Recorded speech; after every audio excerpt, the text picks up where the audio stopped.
Hello everyone, welcome back to my channel Humanities Blog.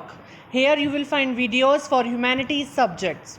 So today I am going to tell you the chapter 5 of India People and Economy book, that is Land Resources and Agriculture. This is the first part of this chapter, which covers introduction, land use categories, land use changes in India and common property resources topics. Watch next parts from the description box. Before starting, I want to tell you that I am going to teach from self-made notes along with the clips of NCERT book, as here it is not possible to read each and every line of the chapter. I am going to show you the paragraph from where I am teaching in the book so that you don't get confused. After going through these notes, you will not need to read the chapter. Yes, you do not have to read the chapter because I had used the bookish language along with the replacement of hard words with their synonyms. If you want to copy these notes, then you can download them from the description box. One more advantage of these notes is that after studying you will be able to answer all types of questions, whether objective type questions, short questions and long questions.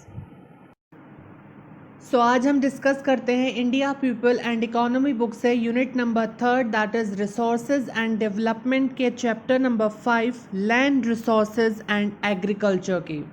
जब भी हम land resources की बात करते हैं so automatically agriculture उसके साथ connect हो जाता है, because land resources is that resource जिस पर हम लोग रहते भी हैं और अपना जितनी भी इकोनॉमिक एक्टिविटीज़ हैं उनको कैरिड आउट भी करते हैं. और क्योंकि सॉइल से रिलेट एग्रीकल्चर करता है एंड सॉइल रिलेट करती है लैंड रिसोर्स से, इसलिए लैंड रिसोर्सेज हमारा एग्रीकल्चर से रिलेट हो जाता है. So let's see the introduction of this chapter. So the different types of land are suited to different uses. It means land हमारा बेसिकली होता एक ही तरह का है, लेकिन वो डिफरेंट टाइप्स का हो जाता है. जैसे प्लेट्यू रीजन्स हैं, माउंटेन्स हैं, प्लेन्स हैं. सो डिफरेंट टाइप्स के लैंड को हम डिफरेंट यूजेस में यूज़ करते हैं. नेक्स्ट हेडिंग इस चैप्टर में हमारी लैंड यूज़ कैटेगरीज और पैटर्न्स ही है कि हम लैंड को किन किन तरीक़ों में यूज़ करते हैं, किस किस तरीके से हम उसका यूटिलाइजेशन करते हैं. सो डिफरेंट टाइप्स का लैंड डिफरेंट यूजेस में कंसिडर किया जाता है. Hence human beings uses land as a resource for production and recreation. और इसलिए जो ह्यूमन रिसोर्स लैंड को एज अ रिसोर्स यूज़ करते हैं अपने प्रोडक्शन के लिए भी, यानी कि जो भी वो अपना एग्रीकल्चर इंडस्ट्री जो कुछ भी वो अपनी इकोनॉमिक एक्टिविटी करते हैं वो लैंड पे ही करते हैं. और जो रिक्रिएशन यानी कि अपने हाउसेस कंस्ट्रक्ट करना, अपना जितना भी एन्जॉयमेंट का वर्क है वो भी सब अपना लैंड पर ही करते हैं. It means human beings land को एज अ रिसोर्स ट्रीट करते हैं. सो हमारी फर्स्ट हेडिंग इस चैप्टर की है, that is land use categories, which means कि हम लैंड को कितने टाइप्स में यूज़ करते हैं. So land use records are maintained by land revenue department. ये इंपॉर्टेंट स्टेटमेंट है कि जो भी हमारे लैंड के यूज़ के रिकॉर्ड्स हैं कि किस किस टाइप में लैंड को यूज़ किया जाता है, ये लैंड रेवेन्यू डिपार्टमेंट मेंटेन करता है. Land use categories are based on reporting area which is fixed by Land Revenue Department. और जो ये हमारा लैंड यूज़ का कैटेगरीज़ है कि डिफरेंट टाइप्स में लैंड को यूज़ किया जा रहा है डिफरेंट डिफरेंट कैटेगरीज़ में, तो वो जो कैटेगरीज़ का डिसीजन लिया जाता है वो लैंड रेवेन्यू डिपार्टमेंट के द्वारा लिया जाता है, जो कि रिपोर्टिंग एरिया पर फिक्स्ड होता है. इट मीन्स कि लैंड रेवेन्यू डिपार्टमेंट ने बोल दिया है कि इतना particular area, for example like this, कि इतना एरिया ये हमारा एग्रीकल्चरल वर्क के लिए यूज़ होगा, तो ये हो जाएगा हमारा एग्रीकल्चर के लिए यूज़ होने वाला लैंड. इस तरीके से जो लैंड रेवेन्यू डिपार्टमेंट फिक्स कर देती है एरिया को, उसे हम रिपोर्टिंग एरिया कहते हैं. While geographical area is measured by the Survey of India which shows actual coverage of land use categories. लेकिन जो geographical area है actual का, वो हमारा Survey of India मेज़र करती है और वो हमारा एक्चुअल कवरेज शो करता है लैंड यूज़ कैटेगरीज़ का.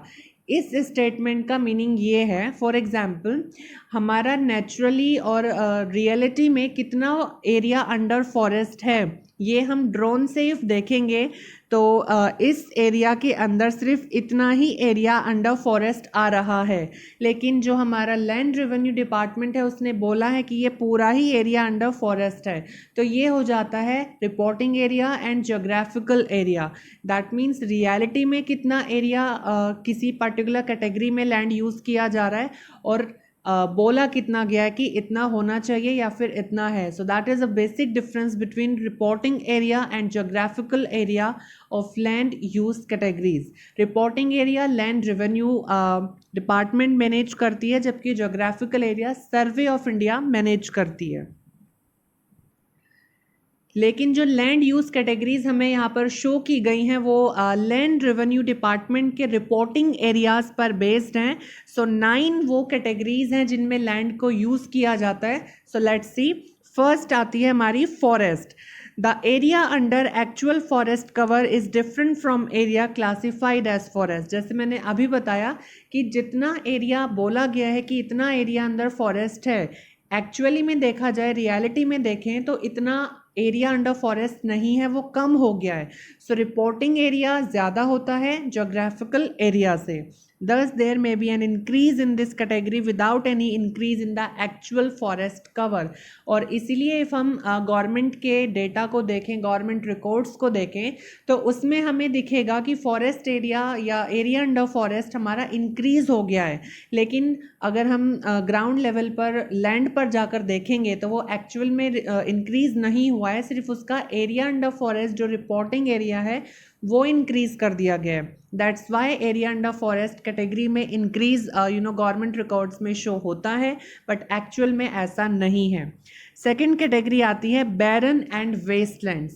बैरन एंड वेस्टलैंड्स जो हमारी बंजर भूमि है वो भी लैंड पर ही होती है। सो एक कैटेगरी लैंड की हो जाती है बैरन एंड वेस्टलैंड्स की। The land such as barren hilly terrains, desert lands and ravines, ये सारे हमारे डिग्रेडेड लैंड है, लैंड डिग्रेडेशन के टाइप्स हैं जो हमने जोग्राफिकल पर्सपेक्टिव चैप्टर में भी डिस्कस किए। Which normally can not be brought under cultivation with the available technology is called waste lands.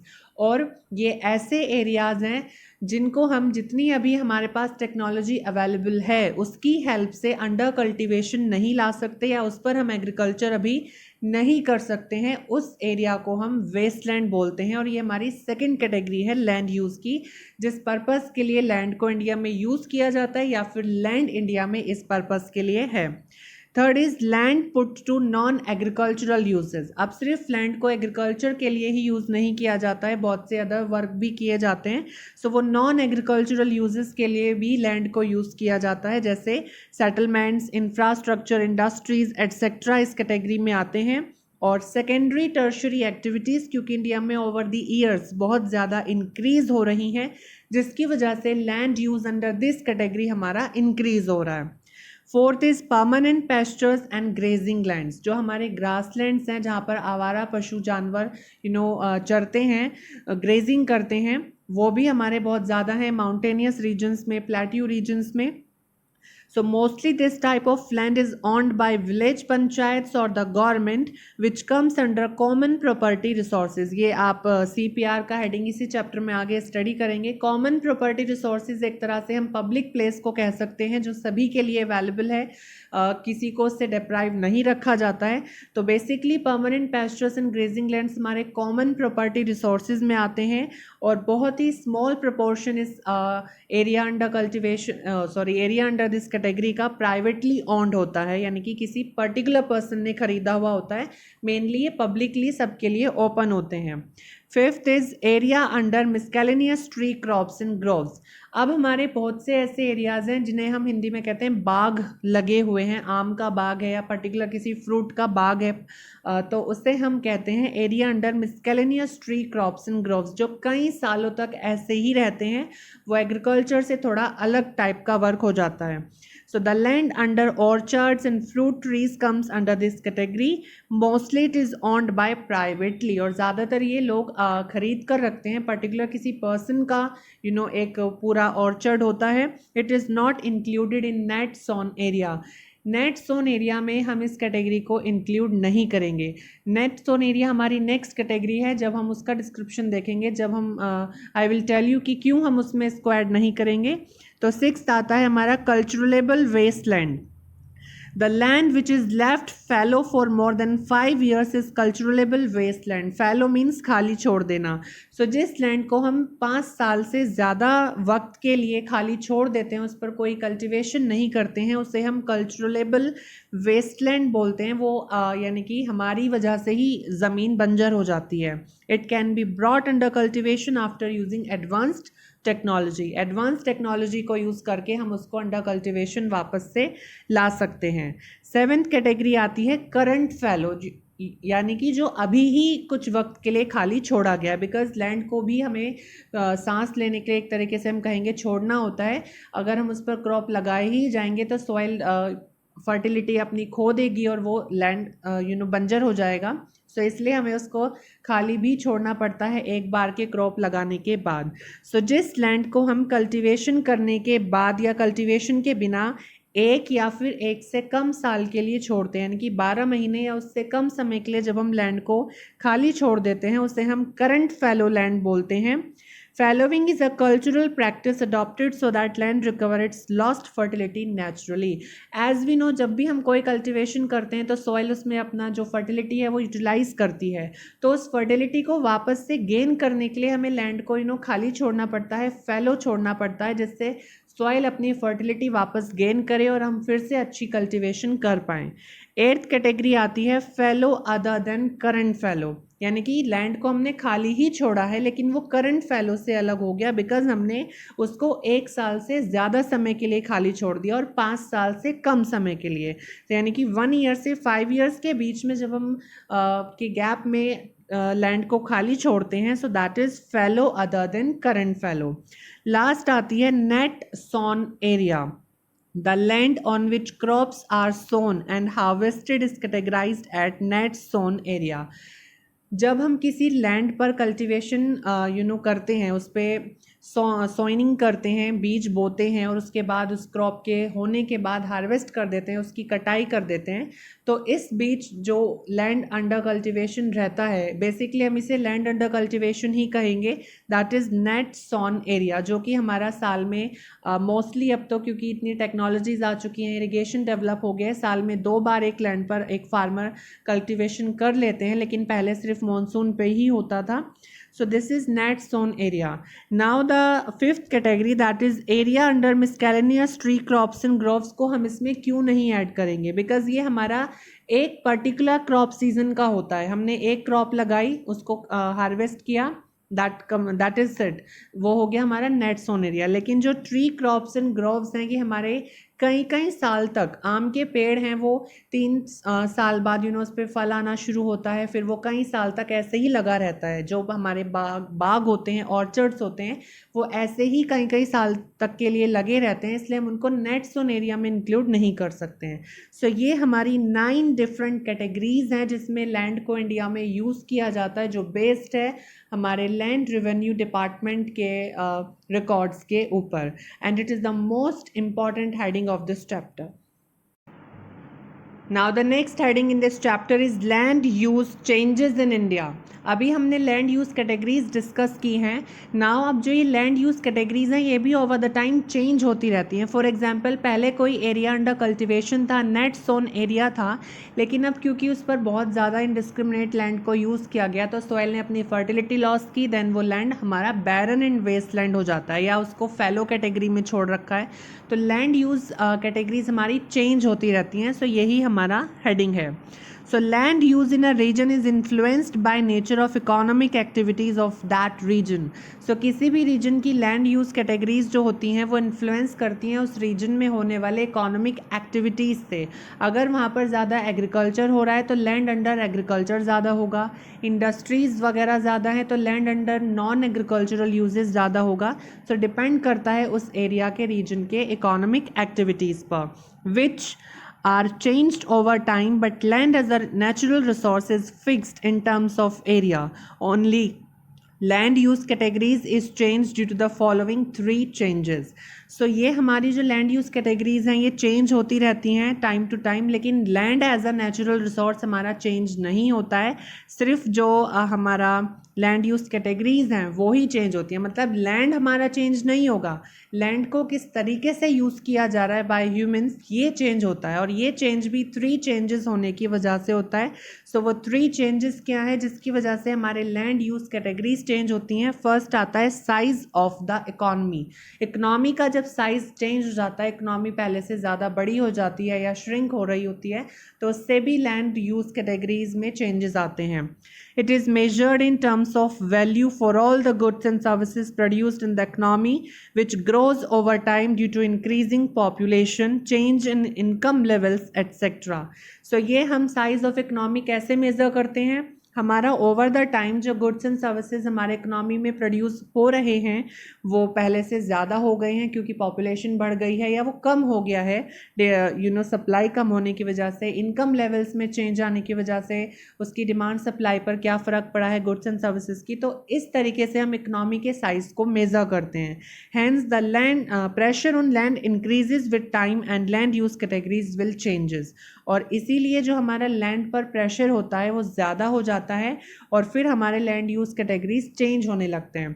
For example, जितनी ज़्यादा पॉपुलेशन इंक्रीज होने लगती है उतनी ही ज़्यादा फूड की डिमांड होती है। जब फूड की डिमांड ज़्यादा होगी तो एग्रीकल्चर ज़्यादा करना पड़ेगा, तो जो हमारा बैरन एंड वेस्टलैंड है या अदर कैटेगरीज के लैंड है उनको अंडर कल्टिवेशन लाने की कोशिश की जाएगी। सो लैंड यूज कैटेगरीज हमारी चेंज हो जाएंगी।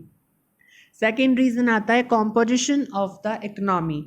At presently, secondary and tertiary sectors growing faster than primary sector, especially in developing countries like India. As we know, tertiary and जो हमारा secondary sector है ये ज़्यादा डेवलप हो रहा है, तो land under non agricultural uses ज़्यादा increase होंगे, hence land under agricultural uses shift हो जाता है हमारा non agricultural uses में।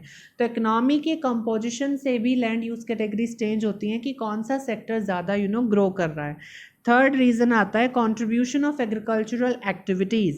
It is reduces over time but the pressure on land for agricultural activities does not decline.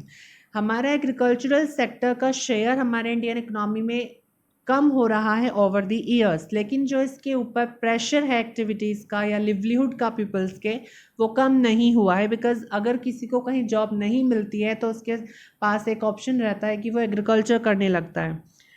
The reasons for increasing pressure on land are as follows. अब क्योंकि जब हमारे इस सेक्टर का शेयर कम हो रहा है लेकिन इसके ऊपर प्रेशर इंक्रीज होता ही जा रहा है, तो लैंड पर प्रेशर इंक्रीज होने के रीजन्स क्या हैं? सो डेवलपिंग कंट्रीज में जो पॉपुलेशन का शेयर होता है जो डिपेंड करता है एग्रीकल्चर पर, usually declines much slowly than decline in sector share in GDP. यानी कि हमारे एग्रीकल्चर सेक्टर का जो जीडीपी में शेयर है उससे बहुत ही कम रेट से, बहुत स्लोली रेट से, जो इसके ऊपर लोग डिपेंडेंट है एग्रीकल्चर पर, उनका रेट बहुत स्लोली डिक्लाइन हो रहा है। सेक्टर का शेयर जीडीपी में बहुत तेज़ी से गिर रहा है, लेकिन जो लोग एग्रीकल्चर पर डिपेंड है उनकी संख्या बहुत धीरे से कम हो रही है। ये एक रीज़न है हमारे लैंड पर प्रेशर इंक्रीज होने का। सेकेंड रीज़न है the number of people that agriculture has to feed is increasing day by day. और पॉपुलेशन इंक्रीज होने की वजह से जो नंबर ऑफ पीपल्स इस एक्टिविटी को प्रैक्टिस करते हैं वो भी बहुत ज़्यादा इंक्रीज होता जा रहा है। India has undergone major changes within economy over past decades and this has influenced the land use changes in India. हमारे इंडिया में बहुत ज़्यादा चेंजेस हुए हैं इकोनॉमी में पिछले कुछ दशकों में, और इसी की वजह से हमारे लैंड यूज चेंजेस भी बहुत ज़्यादा चेंज हो गए हैं। These changes are of between 1960-61 and 2008-9 and are based on reporting area. और ये हमारे लैंड यूज कैटेगरीज में जो चेंजेस हुए हैं ये 1960-61 के बीच में हुए हैं, देन 2008 and 9 के बीच में हुए हैं, जो कि रिपोर्टिंग एरिया पर बेस्ड है, विच आई एम अगेन टेलिंग। जो लैंड रेवेन्यू डिपार्टमेंट फिक्स कर देता है दैट पर्टिकुलर एरिया इस कैटेगरी के लिए यूज़ किया जाएगा, लेकिन एक्चुअल में भले ही वो उतना हो या ना हो। यहाँ पर हमें बुक में एक पाई चार्ट भी शो किया गया है जिसमें ये बताया गया है आई थिंक बार ग्राफ है, सॉरी, कि कौन सी कैटेगरी ऑफ लैंड यूज़ की हमारी पहले से ज़्यादा इंक्रीज हो गई है और कौन सी कैटेगरी डिक्रीज हो गई है, और ये 1960, 61 एंड 2008-9 के बीच का डेटा है। तो फर्स्ट हमने कैटेगराइज कर लिया है उन कैटेगरीज को लैंड यूज़ के जो कि पहले से ज़्यादा इंक्रीज हो गई हैं और उसके रीजंस क्या हैं। देन हमने कैटेगराइज किया है उन कैटेगरीज को जो कि पहले से कम हो गई हैं और उसका क्या रीज़न है। तो फर्स्ट हम देखते हैं increased land use categories. First is land put to non agricultural uses. तो लैंड जो हमारा नॉन एग्रीकल्चरल यूजेस में आता है वो इंक्रीज हुआ है क्योंकि secondary and tertiary sectors expand हुए हैं इकोनॉमी में और एज वेल एज अर्बनाइजेशन भी हुआ है, जिसकी वजह से जो रूरल एरियाज हैं वो कम होते जा रहे हैं। Second is forest.